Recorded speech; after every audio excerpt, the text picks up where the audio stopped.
Okay, the problem was there was no soap coming out of the brush, only in this bay out of all the car washes.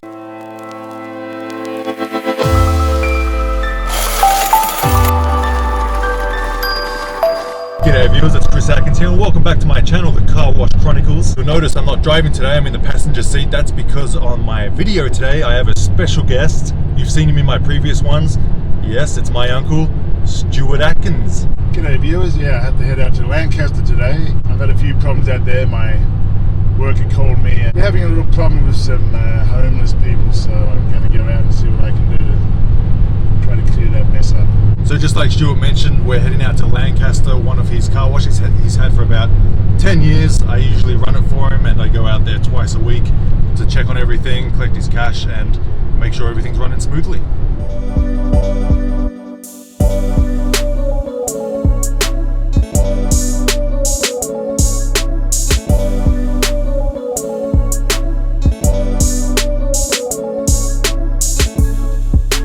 Left Santa Monica and the weather was nice, the sun was shining, and now we come out halfway to Lancaster.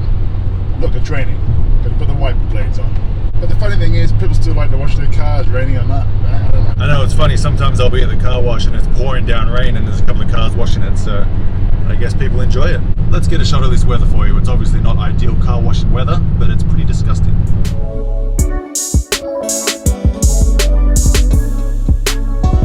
Lancaster is one of Stewart's better performing car washes he's had over the years. So Stewart, let me ask you, how did you come across this car wash and how did you actually close the deal with the guy that wanted to sell it? About 10 years ago I came to visit a friend of mine who moved out to Tehachapi. On the way out there I was thinking it's about an hour too early. She said 10 o'clock, but it was about 9 o'clock and I'm heading out slowly. And so I stopped off at Lancaster and I thought, you know what, I'll go up and down the streets and see if there's any car washes out here. I saw this 6-bay car wash and it was fairly run down. They had a few customers. I put a note under the door as usual and then I continued on to my friend's house out there in Tehachapi. About an hour later I got a phone call saying that the guy received the letter under the door. He said if you want to stop by on the way back from Tehachapi then I'll be here. So I was getting excited about it, so I cut the visit short, went straight back to Lancaster and we did a deal there and then. It was unbelievable. Just one of those things, you know. I did a deal for 20 years, 10 years and then 2 5-year options with, So I actually have been having that car wash for 10 years now and it's been one of my better performing car washes. And it makes a lot of money, which is great. So the guy received your note saying, hey, if you're interested, give me a call. He was obviously interested. The fact that it was super run down, I don't think he was too interested in actually running the day-to-day operations of the car wash, so he called you. I'm sure a lot of the viewers out there are wondering, how much did you pay for that car wash? Well, actually, I didn't pay anything for the car wash, and the rent was only $2,000 a month. I thought maybe at the time it was a lot of money because I didn't really have any money. I made it work, so I borrowed some dollars off my girlfriend at the time, I think. Just took it over. And because I had a little bit of experience working for another guy in the past, I kind of knew what I was doing and I just built it up. So there was no purchase price, it was basically a free car wash because the guy wasn't interested in running it. He owned the land as well, so he was more interested in just getting rent every month. And like you said, it was $2,000 a month, which is fairly cheap considering I pay $5,000. So when you guys did the deal, obviously it was there and then. You agreed on a rental price, so then what was the next step? Did you have to draft up a lease? Did he draft up a lease? And talk about that. Well, actually, his partner is a lawyer and he drafted the lease. Back at that time, I didn't really have any idea what people should be putting in the leases or should I get a lawyer to look it over, but I just thought, I want the car wash, so you just go ahead and sign everything you see, without even reading it. I think there was 300 pages. So you made the deal happen, you gave him the security deposit or whatever, first and last month's rent. He gave you the keys. So what was the first thing you did when you got the keys in terms of the remodel, and how much did you spend on it in terms of the remodel and bringing it up to where you wanted it to be? See, the car wash was already up and running, and it was running fairly okay. The equipment was working and everything was working, which was great. I just put in the new brushes. He had the older brushes in. I put in new brushes to start off with. I changed the hoses, And again, I didn't have that much money to spend on it, so when the money came in, I'd put it back into the business. So the $45,000 I spent on that car wash in Lancaster, that included 9 vacuums. Now the vacuums that were there before were big and bulky and looked like they'd been there since the 20s. When the truck rolled up that day, the big semi-trailer, and 9 vacuums came out, I was so excited. Yeah, man. So excited. And then they were installed. It took about 3 days to install them. I think they were about $1,500 each, those vacuums. They've been lasting for many years, and I haven't really had to do anything to them except, I've had a little vandalising on them, of course, a little graffiti. We just headed up the 14 freeway. We exited Avenue K into Lancaster. We're about 5 minutes from the car wash, so I'm excited to show you guys, so come along and check it out. See you at the car wash.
Bad waking you up. I want to be nice, but it's not good for business, you know that? Put these do not enter signs up over here because people come from this direction and people come from the other direction, and sometimes it starts fights, I've literally seen people fighting each other because I was here first, I was here first. So that's why I put the signs up. Do not enter wrong way, so come in the one way. That's right. And besides needing a paint job, you can see that this Lancaster car wash has all the same functions as our other car washes, as well as 9 vacuums all up the back. You got the high pressure hose, you got the strong dirt remover, which is the pre-soak, you got the soap brush, we have the tire cleaner, and also the air dryer. Now you can see this Lancaster car wash, it's a big 6 bay on a busy road. It doesn't look that appealing, it's time for us to repaint it. We repainted it probably a year ago, and we had a very busy summer, so obviously it had a lot of wear and tear. Now that we're coming into the end of summer and coming into the colder months of winter, now's the time we start renovating, when it's a little slower with customers. Obviously it's not as busy, so that's a good time to close down a bay or 2 at a time to repaint it and make it look brand new again.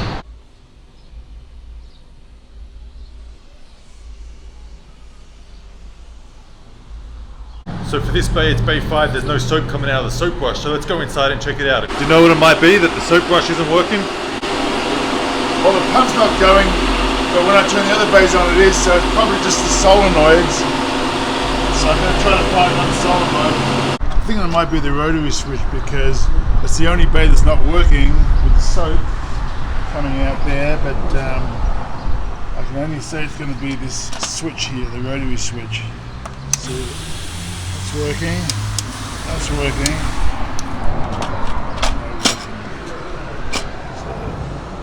Let's see, I'm just going to see if all these, I might have to change this out maybe. The good thing about not knowing everything is we have a guy that we can call and he can run me through it to see what the problem is. But I'll mess with this for a while. I think it's the rotary switch though, actually.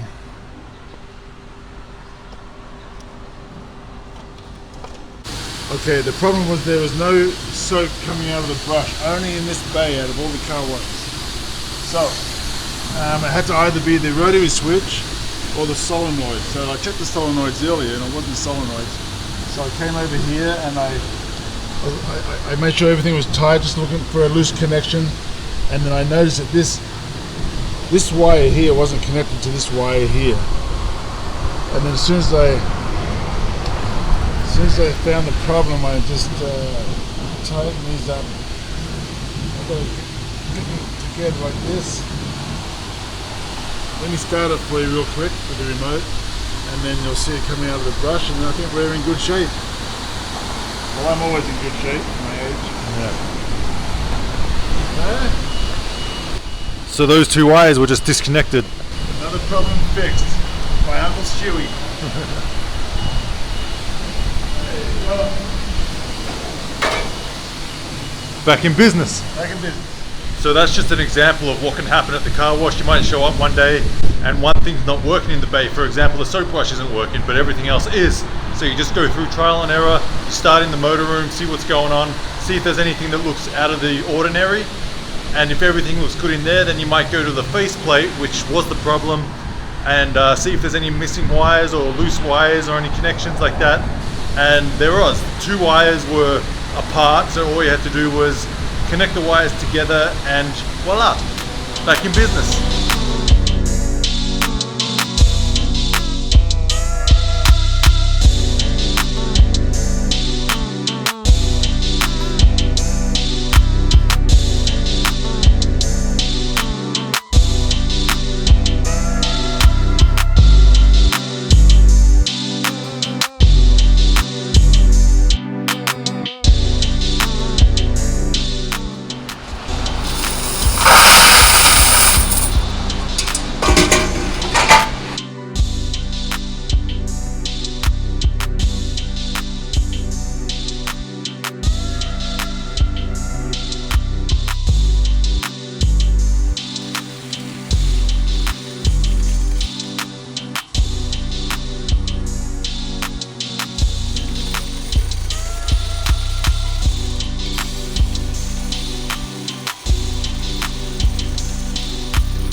So all these quarters I'm counting, they're from 4 days, Monday, Tuesday, Wednesday, and Thursday. So it's quite a bit for 4 days. I don't think it was the best weather out here, but it was okay, enough to get at least 6,000 quarters.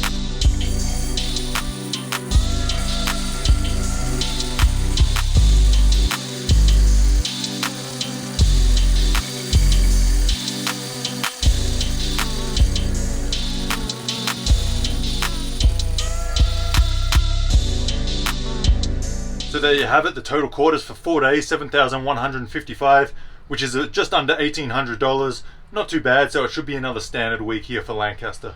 So we have another problem, the wax doesn't work. We're testing bay 5 right now, but we think it's bay 4, 5, and 6, where the wax just isn't coming out. So I got it on the wax, which is covered up by tape. The time is going, but there's just nothing coming out. So let's go inside and check it out, see if there's a loose wire, see if there's something wrong with the solenoid, and we'll try and find the problem. So we've got something coming out now. It's very weak, so we're going to have to turn that up and make the proper adjustments. This is the wax system here. The pump wasn't working, so we put another one on there, so now it's working. But the solenoid is open, so we have to try to close that. So it's bay 4. So let's go to this end. It's a 6-bay car wash, so it's bay 1, bay 2, bay 3. And at the back there you got bay 4, bay 5, bay 6. So we're going to go to this one here. The way you can test to see which one's working or not is to just magnify it. So you just put the screwdriver on there, and whatever's magnetic is working. So this one's magnetic, it's on now, so I know that's the one we've got to fix. So this side's liquid and this side's air. So air is the one that we want to look at. So you can see we've got the 10 rotary switch. It obviously keeps them in the bays a lot longer and gives them a lot of different choices. Yes, we need new stickers and we need to do a little upgrade, but that's what we are waiting for winter time. Summertime we get the most out of it, and towards the end of summer we start renovating it during the winter time when it's obviously a lot quieter. So then we'll give it a big repaint, it'll look brand new again, and get everything working 100% and basically have it ready for next summer. So just like Stewart said on the way up here, he got the deal for $2,000 a month. It went up to $3,000 a month a few years later, and I think now it's up to about $4,000 a month. But for this location, it's not too bad. And when he first got it, he didn't have the money to get started, but he got a loan from his girlfriend or a friend or whoever it was. I think it was a couple of grand just to get a couple of new machines that he needed. Finally got them, and then kept it going. The customers started coming in, getting busier and busier, and then that money that came in, he started putting back into the business to add the air dryers, add the pre-soak or whatnot. And that's the good way for you guys to do it who are watching and don't have much money when they started, just like me and him, is to just, the money comes in and you put it back in the business. You slowly upgrade over time, you do more and more, a little bit each month, and then before you know it, after 12 months, you have a really nice car wash, everything's working good with brand new equipment, and then from then it's just maintaining. So if you have the row machines, sometimes the hoppers, they get jammed up or get dirty and they build up with grime and the quarters don't go out on one side. So what we do is we take the hopper out. You want to make sure you always leave this in. If the hoppers fall down on you, you can hurt yourself. Take that one off. This comes out like this, lifts up. And what I do is I normally tip most of it out. And then you'll get one of these brushes. The brush. What is that? Steel brush. And you turn this around so you can see in there. Can you see in there? Not really, but the quarters are falling off halfway. So I get the brush and I just clean the path so that the quarters come all the way up.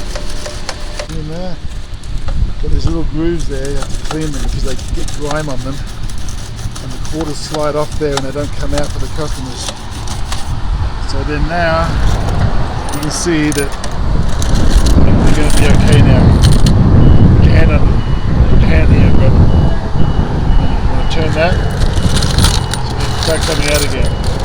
If the track is clear, when it gets grimy, that's it. So now we put this back in here, like this.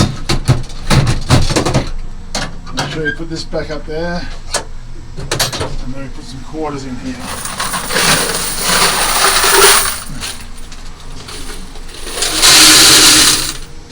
One.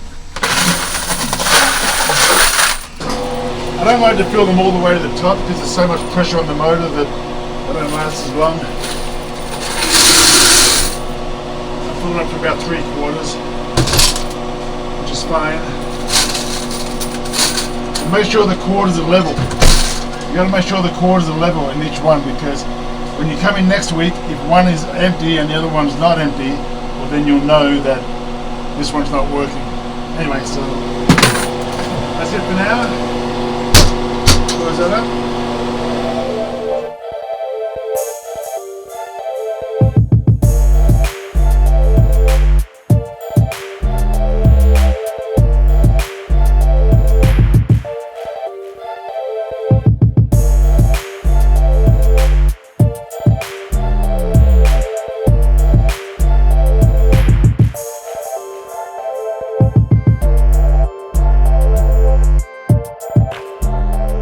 If you don't know how to do it, there's always someone that does. So you just got to find them, and once you do find them, potentially keep them on your team and have them as a right-hand man that you can call anytime. Exactly right. So don't forget to subscribe, right?